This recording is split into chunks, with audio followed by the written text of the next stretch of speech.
মালিক রে আমি বড় পাপী, আমি বড় গুনাহগার।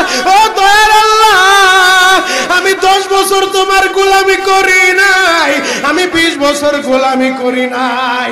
আল্লাহ আজকে মনিরুল ইসলাম শরীয়তপুরী আমার ভাই শুনে গেছে তোমারে বন্ধু বানাইলে ওই জান্নাত পাওয়া যাবে।